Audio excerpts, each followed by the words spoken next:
ಆಮೇಲೆ ಅವತ್ತು ನಾನು ಮುಸ್ಲಿಮ್ಸ್ ಆ ಸಮುದಾಯಕ್ಕೆ ನಾನು ಪ್ರೊಟೆಸ್ಟಿಗೆ ನಾನು ಹೋಗಿರಲಿಲ್ಲ.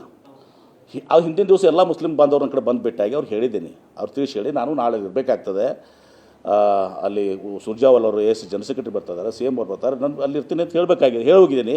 ಅಷ್ಟೇ ಅಲ್ಲ, ನಮ್ಮ ಸಹೋದರ ಸುನೀಲ್ ಪಾಟೀಲ್ MLC ಅವ್ರನ್ನ ಫಂಕ್ಷನ್ಗೆ ಅವ್ರನ್ನ ಅಟೆಂಡ್ ಮಾಡೋಕ್ಕೆ ಹಚ್ಚಿದ್ದೀನಿ. ನನ್ನ ಸಹೋದರ ಕಾಂಗ್ರೆಸ್ನಾಗೆ ಅದಾನ, ಬೇರೆಯವ್ರ ಥರ ನನ್ನ ಒಬ್ಬ ಸಹೋದರ ಒಂದು ಪಕ್ಷ, ಇನ್ನೊಬ್ಬ ಸಹೋದರ ಒಂದು ಪಕ್ಷ, ಕುಟುಂಬದವ್ರು ಬೇರೆ ಬೇರೆ ಪಕ್ಷ, 4 ಮಂದಿ ಈ ಕಡೆ 4 ಮಂದಿ ಆ ಕಡೆ. ನಮ್ಮ ಮನೇಲಿಲ್ಲ, ನಮ್ಮ ಮನೇಲಿ ಇರೋದೇ ಇಬ್ಬರೇ. ನಮ್ಮ ಬ್ರದರ್ ಒಂದು ಪಾರ್ಟಿ, ನಾನು ಒಂದು ಪಾರ್ಟಿ ಅಂತಿಲ್ಲ.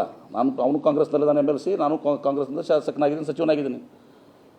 ಅವ್ರಿಗೆ ಕಳಿಸಿದ್ದೀನಿ ನಾನು. ಇಟ್ಟನ್ನು ಬಿಟ್ಟು ಇದನ್ನು ಮಾತಾಡುವಂಥದ್ದು, ಇದನ್ನು ಮಾತಾಡುವಂಥ ಪ್ರಶ್ನೆನೇ ಬರ್ತಿರಲಿಲ್ಲ. ಇದನ್ನು ಅನವಶ್ಯಕವಾಗಿ ನನಗೆ ಹೇಳಿ ತಂದಿದ್ದಾರೆ. ನನಗೆ ಹೇಳಿ ತಂದು ಸಹ ಅವ್ರ ಉದ್ದೇಶ ಏನಿತ್ತು, ಇದು ಒಳ್ಳೆಯ ಉದ್ದೇಶ ಅಂತೂ ಅಲ್ಲ ನನಗನ್ನಿಸ್ತದೆ.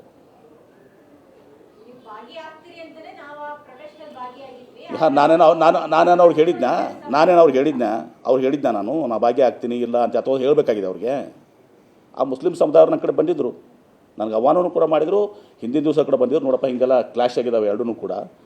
ಮೊದಲು ಇರಲಿಲ್ಲ, ಇದು ಹಿಂದಾಗಡೆ ಕ್ಲಾಶ್ ಆಯಿತು. ಪಾಪ ಮುಸ್ಲಿಂ ಸಮುದಾಯವರು ಮೊದಲು ಮಾಡಿದರು. ಇದಾಗಿನೂ ಕೂಡ ನಾನು ಅಲ್ಲಿ ಅಟೆಂಡ್ ಆಗ್ತೀನಿ. ನಮ್ಮ ಬ್ರದರ್ ಸುನೀಲ್ ಅವರು MLC ಅವರು ಅಟೆಂಡ್ ಆಗ್ತಾರೆ. ಅವ್ರು ವೇದಿಕೆ ಮೇಲೆ ಇದ್ದರು. ಆ ವೇದಿಕೆ ಮೇಲೆ ಇದ್ದವ್ರಿಗೆ ಎಲ್ಲರಿಗೂ ಯತ್ನಾಳವ್ರು ಬೈದಿದ್ದಾರೆ. ಆ ವೇದಿಕೆ ಮೇಲೆ ಇದ್ದವ್ರು ಎಲ್ಲರಿಗೂ ಏನೋ ಕೆಟ್ಟ ಶಬ್ದ ಬಳಸಿದ್ದಾರೆ. ಅರ ನನ್ನ ಸಹೋದರನೂ ಬಂದಲ್ಲ, ಬಂದರೆ ಇಲ್ಲೋ ಅದರಲ್ಲಿ ವೇದಿಕೆ ಮೇಲೆ ಇದ್ದವರೆಲ್ಲರೂ ಏನೋ ಕೆಟ್ಟ ಶಬ್ದ ಉಪಯೋಗಿಸಿದ್ದಾರೆ. ಬಿಡಿ, ನಾನು ಇಷ್ಟಕ್ಕೆ ಸಮಾಪ್ತಿ ಮಾಡ್ತೀನಿ, ಇದನ್ನು ನಾನು ಬೆಳೆಸೋಕ್ಕೆ ಹೋಗೋದಲ್ಲ. ಆದರೆ ಇದು ಪ್ರಾರಂಭ ಶಿವಾನಂದ ಪಾಟೀಲ್ ನೀವು ಮಾಡಿದಿರಿ, ಇಂಥದ್ದು ಮಾಡೋಕ್ಕೆ ಹೋಗಬೇಡಿ. ಒಂದೇ ಪಕ್ಷದಲ್ಲಿ ನಾವು ಇದ್ದೀವಿ, ನೀವಿದ್ದೀವಿ, ಪಕ್ಷ ಸಂಘಟನೆ ಮಾಡೋಣ, ಪಕ್ಷದ ಅಭಿವೃದ್ಧಿ ಮಾಡೋಣ. ಒಟ್ಟಾರೆ ಬೇಕಾದ್ರೆ ನಾವು ಇಬ್ಬರು ಕೂಡಿನೇ ಒಂದು ದಿವಸ ಯತ್ನಾಳ್ ಅವರಿಗೆ ತಕ್ಕ ಪಾಠ ಕಲಿಸುವಂಥ ಕೆಲಸ ಮಾಡೋಣ. ಅದನ್ನು ಬಿಟ್ಕೊಂಡು ಇದನ್ನು ನನ್ನನ್ನು ಡ್ರ್ಯಾಗ್ ಮಾಡ್ತಾರಂಥದ್ದು ಇದು ಅವಶ್ಯಕತೆ ಇಲ್ಲ. ಮತ್ತು ಕಾಲಕ್ಕೂ ಏನೇನಾಗಿದ್ದಾವೆ ಎಲ್ಲನೂ ಕೂಡ ಎಲ್ಲರಿಗೂ ಕೂಡ ಗೊತ್ತಿದೆ. ನಾನು ಕೆದಕೋಕ್ಕೆ ಬಯಸಾಗಿಲ್ಲ, ಹಳೇದಾದ ಮುಗಿದೋಗಿದ್ದ ಕತೆ. ನೀವೊಂದು ಪಕ್ಷದಾಗಿದ್ದೀರಿ, ನಾವೊಂದು ಪಕ್ಷನಾಗಿದ್ದೀರಿ, ಈಗ ನಾವಿಬ್ಬರು ಒಂದೇ ಪಕ್ಷದಾಗಿದ್ದೀವಿ. ಸ್ವಾಭಾವಿಕವಾಗಿ ನಾನು ನಿನ್ನೆ ಅದನ್ನೇ ಹೇಳಿದ್ದೆ. ನಾನು ರಾಜೀನಾಮೆ ಕೊಡೋಕ್ಕಿಂತ ಮುಂಚೆನೇ ನಾನು ಅವ್ರು ಬಿಜಾಪುರದಲ್ಲಿ ಪ್ರೆಸ್ನ ನನಗೆ ಗೊತ್ತಿರಲಿಲ್ಲ ರಾಜೀನಾಮೆ ಕೊಡೋಕ್ಕೆ ಹೋಗಿದ್ದಾರೆ ಅಂತೇಳಿ. ನಾನು ಅಲ್ಲೇ ಬಿಜಾಪುರದಲ್ಲಿ ಪ್ರೆಸ್ನವ್ರು ಬಂದಿದ್ರು ನನ್ನ ಹತ್ರ, ನಾನು ಕರೆದ್ರೆ ಎಲ್ಲರೂ ಬಂದಿದ್ದರು. ಅವಾಗ ಹೇಳಿದ್ದೀನಿ ಅವತ್ತು ದಿವಸ ನಾನು, ಇದು ಬಸವ ನಾಡು, ಬಸವ ಜನ್ಮಕ್ಕೆ ಕೊಟ್ಟಂಥ ಸ್ಥಳ, ಇಲ್ಲಿ ಇಂಥ ಅಸಹ್ಯ ಕೆಲಸಗಳಾಗಬಾರ್ದು. ಮೊಹಮ್ಮದ್ ಪೈಗಂಬರ್ ಅವ್ರು ಬರೆದಿದ್ದು ನಾನು. ಆಮೇಲೆ ಮೊಹಮ್ಮದ್ ಪೈಗಂಬರ್ ಅವ್ರಿಗೆ ಬೈದಾಗ ಫಸ್ಟ್ ಟೀಕೆ ಮಾಡಿದವು ನಾನೇ. ಮತ್ತು ಅವಾಗ ಯಾಕೆ ಮಾಡಲಿಲ್ಲಪ್ಪ ಇವರು? ಅವಾಗ ಇವರು ಮಾಡಬೇಕಾಗಿತ್ತಲ್ಲ ಟೀಕೆ. ಮೊಹಮ್ಮದ್ ಪೈಗಂಬರ್ಗೆ ಬೈದಾಗಿದ್ದು ಆಗಿದ್ದು ಇಶ್ಯೂ 15 ದಿವಸ ಹಿಂದೆ.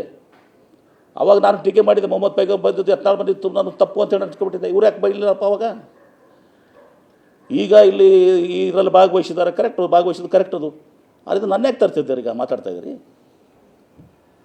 ಇದು ಹೀಗೆ ಆದರೆ ಸರಿ ಆಗೋದಲ್ಲ. ನಾನು ಅದನ್ನು ಪಕ್ಷದ ವರಿಷ್ಠರಿಗೂ ತಲುಪಿಸ್ತೇನೆ. ಆದರೆ ಇಷ್ಟೇ, ಇದು ನಾವು ಒಂದೇ ಪಕ್ಷದಲ್ಲಿದ್ದೀವಿ, ಬೇರೆ ಬೇರೆ ಪಕ್ಷದಾಗ ಬೇಕಾದಷ್ಟು ಆಗಿದ್ದಾವೆ. ನೀವು ನನ್ನ ಬಗ್ಗೆ, ನನ್ನ ಕುಟುಂಬದ ಬಗ್ಗೆ, BID ಸಂಸ್ಥೆ ಬಗ್ಗೆ, ಕುಟುಂಬ ರಾಜಕಾರಣ ಬಗ್ಗೆ ಮಾತಾಡಿದ್ದೀರಿ. ಈಗ ಯಾರ್ಯಾರು ಕುಟುಂಬದವ್ರು, ಯಾರ್ಯಾರು ಎಲ್ಲೆಲ್ಲಿ ಯಾವ ಸಂಸ್ಥೆದಾಗ ಎಷ್ಟೆಷ್ಟು ಜನ ಇದ್ದಾರೆ, ಯಾರ್ಯಾರು ರಾಜಕೀಯದಾಗಿದ್ದಾರೆ, ಅದೆಲ್ಲನೂ ಕೂಡ ಎಲ್ಲ ಜಗತ್ತಿಗೆ ಗೊತ್ತಿದೆ. ಈಗ ಅದನ್ನು ಮುಚ್ಚಿ ಹೋಗೋದಿಲ್ಲ. ಎಸ್, ಮತ್ತೆ ನಾನು ಕೃಷ್ಣ ಇದ್ರದ್ದು ಹೋದ ಮಟ್ಟಿಗಿದೆ.